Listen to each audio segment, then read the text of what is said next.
नमस्कार दोस्तों, थोड़े समय पहले मैंने एक वीडियो बनाई थी जहां पर मैंने आप लोगों को बताया था कि अर्मेनिया के प्रधानमंत्री का कहना यह है कि अजरबैजान ने उन्हें खुली धमकी दी है कि डिस्प्यूटेड एरिया वापस करो, नहीं तो नए युद्ध के लिए तैयार हो जाओ। वहीं दूसरी तरफ एक और खबर जस्ट पिछले हफ्ते जो कि अनिरुद्ध सर ने आप लोगों के लिए चैनल के ऊपर कवर भी की थी कि ईरान ने भारत के हथियार जो अर्मेनिया जा रहे थे उसे रोक दिया था। ये पिछले हफ्ते की खबर है। उसके बाद अभी अर्मेनिया ने अजरबैजान के आगे घुटने टेक दिए हैं और अर्मेनिया इस चीज के ऊपर एग्री कर गया है कि जो डिस्प्यूटेड विलेज है उसे अर्मेनिया रिटर्न कर देगा। अब दोस्तों यहाँ पर बात आती है कि ये डिस्प्यूटेड विलेज है कौन से, नगोर्नो काराबाख से कैसे अलग है, अर्मेनिया और अजरबैजान के बीच में डिस्प्यूट क्या है और यहाँ पर भारत का स्टैंड क्या है, उन सारी चीजों के ऊपर डिटेल में चर्चा करेंगे। बट उसके पहले आप लोग मेरे साथ में SRC10 टेलीग्राम ग्रुप के ऊपर जुड़ सकते हो। मेरे क्लास की अपडेट, पीपीटी, पीडीएफ सब कुछ आपको मिल जाएगी। इसके अलावा यूपीएससी सीएससी की तैयारी करना है, इंडिया के टॉप एजुकेटर से ऑफलाइन क्लासेस के अंदर पढ़ना है तो दोस्तों अनअकैडमी अब केवल ऑनलाइन नहीं रहा है बल्कि अनअकैडमी ऑफलाइन भी आ चुका है। दिल्ली के करोलबाग, मुखर्जी नगर के अंदर, प्रयागराज के सिविल लाइन्स के अंदर ऑलरेडी हमारे सेंटर्स खोले जा चुके हैं। अगर आप चाहते हो ऑफलाइन क्लासेस के अंदर पढ़ना तो आप बिल्कुल से जुड़ सकते हो। अब आप कहोगे सर क्या बेनिफिट है ऑफलाइन क्लासेस के अंदर जुड़ने का। देखो, एक तो यहाँ पर इंडिया के टॉप टीचर आप लोगों को पढ़ाएंगे, साथ में आपको कंप्रेहेंसिव तैयारी कराई जाएगी, सीसेट की भी, करंट अफेयर्स की भी, सेक्शनल टेस्ट मिलेंगे, जीएस का सारा पोर्शन आपका कवर कराया जाएगा, वन ऑन वन मेंटरशिप दी जाएगी, डाउट क्लियरिंग कराई जाएगी और ये सब कुछ इंडिया के टॉप एजुकेटर करेंगे। ऐसे एजुकेटर्स जिन्होंने ये टॉपर्स दिए हैं। पहले आपको ना टॉपर्स के नाम लगभग हर कोचिंग के ऊपर दिखते थे, आज भी दिखते हैं, पर अब आप ज्यादा अच्छे से डिफरेंशिएट कर सकते हो यूपीएससी की नई गाइडलाइंस की वजह से कि किस टॉपर ने किस कोचिंग से क्या लिया है। क्योंकि होता क्या है कि एक आदमी ना मल्टीपल जगह से पढ़ता है। जैसे अगर वो अनअकैडमी के ऊपर पढ़ रहा है तो उसके साथ में वो टेस्ट सीरीज किसी और कोचिंग की लेगा या फिर करंट अफेयर किसी और कोचिंग के पढ़ेगा। इस तरीके का सिस्टम देखने को मिलता है। तो हर एक कोचिंग को जो टेस्ट सीरीज बेचती थी या फिर करंट अफेयर्स की एक नोटबुक अगर कोई खरीद लेता था तो उसका नाम भी डाल देते थे। पर अब आपको क्लियरली डिफरेंशिएट हो सकता है कि कौन कहां से पढ़ा हुआ है। और आप यहां पर देख सकते हो कि हमारे टॉप एजुकेटर्स ने कई सारे टॉपर्स दिए हैं, उन्हीं की क्लास में से पढ़े हुए बच्चे आज यूपीएससी के अंदर टॉप कर रहे हैं। अगर आप भी अपने आप को यहां देखना चाहते हो तो आप बिल्कुल से हमारे ऑफलाइन सेंटर के अंदर जुड़ सकते हो। मेरा कोड यूज करना, जिसके बाद में आपको 40% तक का डिस्काउंट मिलेगा। चलिए दोस्तों, समझने का प्रयास करते हैं यहाँ पे हुआ क्या है। देखो, जिस रीजन की बात कर रहा हूं ना मैं, अर्मेनिया और अजरबैजान वाला, वो ये रीजन है। इसे थोड़ा सा जूम कर लेते हैं। यह है अजरबैजान जिसकी राजधानी बाकू है और यहां पर अर्मेनिया देखने को मिल रहा है।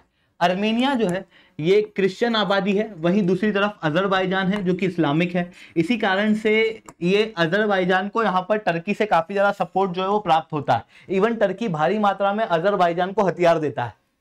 वहीं क्रिश्चियन वर्ल्ड अर्मेनिया को सपोर्ट करता है, पर अभी क्रिश्चियन वर्ल्ड थोड़ा सा शांत बैठा हुआ है। ऐसी कंडीशन में अर्मेनिया के पीछे बहुत ज्यादा सपोर्ट है नहीं। अब यहाँ पर डिस्प्यूट कैसे उभर के आता है वो उसकी कहानी समझना। होता कुछ ऐसा है कि आपको याद है ओटोमान साम्राज्य, टर्की जो है वो पहले टर्की नहीं हुआ करता था, इस पूरे रीजन के अंदर ओटोमान साम्राज्य हुआ करता था, ओटोमान एम्पायर, जो इस रीजन में भी फैला हुआ था। यानी कि अर्मेनिया और अजरबैजान जो आज एक अलग देश देखने को मिलते हैं वो कभी ओटोमान एम्पायर का भाग हुआ करता था। पहला विश्व युद्ध होता है जिसके अंदर एक तरफ तो अलाइड पावर होती हैं, वहीं दूसरी तरफ सेंट्रल पावर होती हैं। सेंट्रल पावर के अंदर जर्मनी, हंगरी, ऑस्ट्रिया और ओटोमान साम्राज्य देखने को मिलता है, जो इस युद्ध में हार जाते हैं। और जब ये युद्ध में हारते हैं उसके बाद ओटोमान एम्पायर को तोड़ दिया जाता है, खलीफा की पावर को भी कमजोर किया जाता है, जिसके बाद भारत के अंदर खिलाफत मूवमेंट भी उभर के आता है।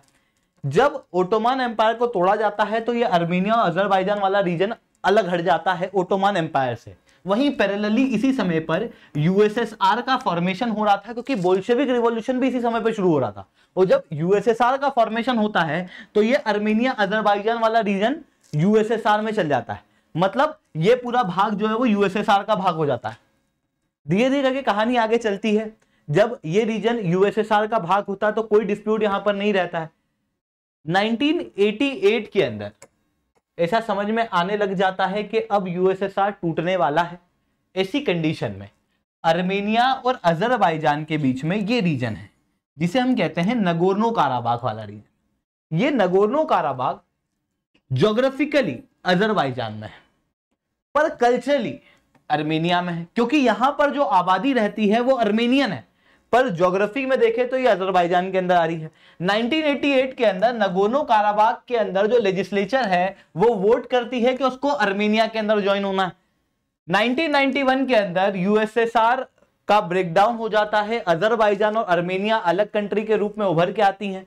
नगोर्नो काराबाख जो है उस समय पर इंडिपेंडेंट घोषित कर दिया जाता है, पर 1993 के अंदर अर्मेनिया और अजरबैजान के बीच में इस नगोर्नो काराबाख वाले रीजन के लिए लड़ाई शुरू हो जाती है। इस समय पर टर्की सेक्युलर वर्ल्ड को ज्यादा बिलोंग करता था, ऐसी कंडीशन में टर्की अजरबैजान के बहुत सपोर्ट में आता नहीं है।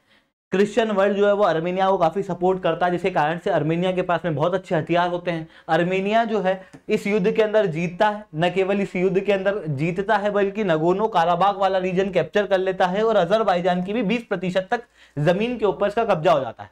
1993 में ये युद्ध जब चलता है तो उस समय पर रशिया, जिसके अंदर से टूट के ही यही अर्मेनिया और अजरबैजान बाहर निकले थे, वो रशिया अब इन दोनों के बीच में शांति कराता है। 1994 के अंदर बिश्केक प्रोटोकॉल होता है जिसके तहत सीज फायर हो जाता है। इसके बाद भी अर्मेनिया और अजरबैजान के बीच में डिस्प्यूट्स और वॉर देखने को मिलते हैं। बड़ी वॉर तब उभर के आती है 2020 के अंदर।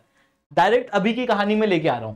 फिर से युद्ध शुरू होता है 2020 के अंदर अर्मेनिया और अजरबैजान में, पर अब कहानी पलट चुकी है।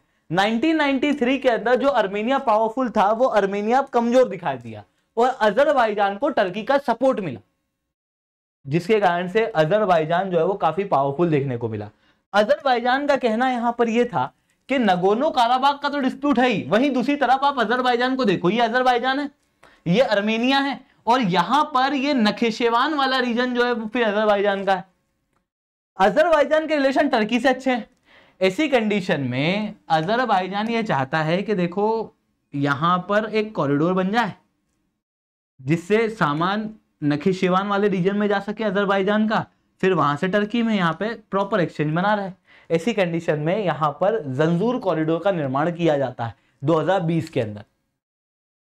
वहीं दूसरी तरफ ये नगोर्नो काराबाख वाला रीजन देखना, यहां पर कंट्रोल उस समय पर रहता है अर्मेनिया का, क्योंकि मैंने बताया 1993 में अर्मेनिया जो है वो नगोर्नो काराबाख को कैप्चर कर लेता है और अर्मेनिया जो सामान भेजता है नगोर्नो काराबाख वाले रीजन के अंदर, यहां पर भी एक कॉरिडोर है, लशिन कॉरिडोर।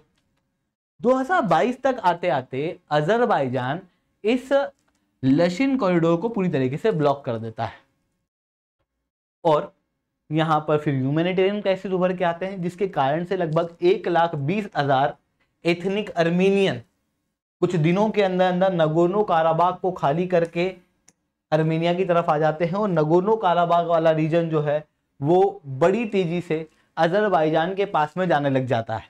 और आप आज के समय पर इस डिस्प्यूट के अंदर मैप देख सकते हो, कुछ इस तरीके का देखने को मिलता है।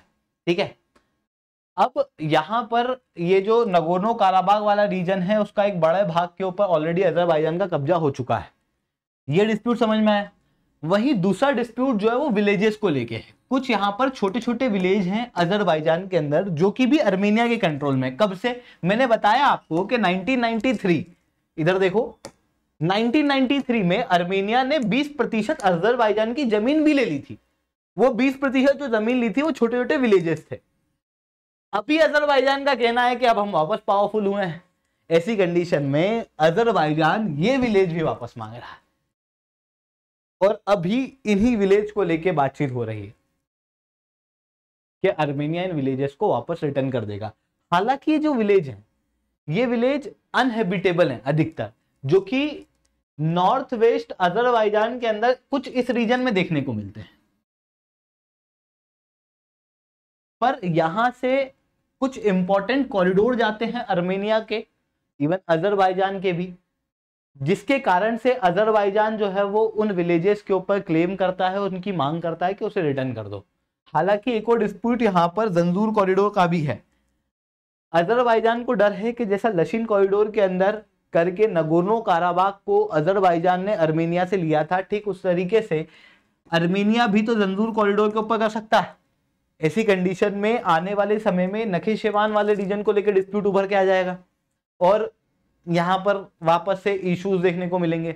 ऐसी कंडीशन में जंजूर कॉरिडोर का कंट्रोल भी अजरबैजान मांग रहा है, जिसके कारण से फिर से यहां पर डिस्प्यूट जो है वो उभर के आ रहे हैं। आई होप आप लोगों को ये सारी बातें समझ में आई होंगी। लेक्चर अच्छा लगा हो तो लाइक करना, लेक्चर बहुत अच्छा लगा हो तो नीचे सासिटेन कमेंट करना। अगर आप लोगों को यूपीएससी सीएससी की तैयारी करना है, इंडिया के टॉप एजुकेटर से ऑफलाइन क्लास के अंदर पढ़ना है, तो आप लोगों के पास में अच्छा मौका है। अनअकैडमी के टॉप एजुकेटर अब ऑनलाइन नहीं बल्कि ऑफलाइन भी आ चुके हैं। दिल्ली के करोलबाग मुखर्जी नगर के अंदर, प्रयागराज के सिविल लाइंस के अंदर ऑलरेडी हमारे सेंटर खोले जा चुके हैं। अगर आप चाहते हैं उन सेंटर के अंदर जुड़ना तो आप बिल्कुल से जुड़ सकते हो। इसके अलावा अगर आप कहोगे कि सर क्या खास है सेंटर में, तो इस वीडियो को एंड तक देखना, आप खुद समझ जाओगे।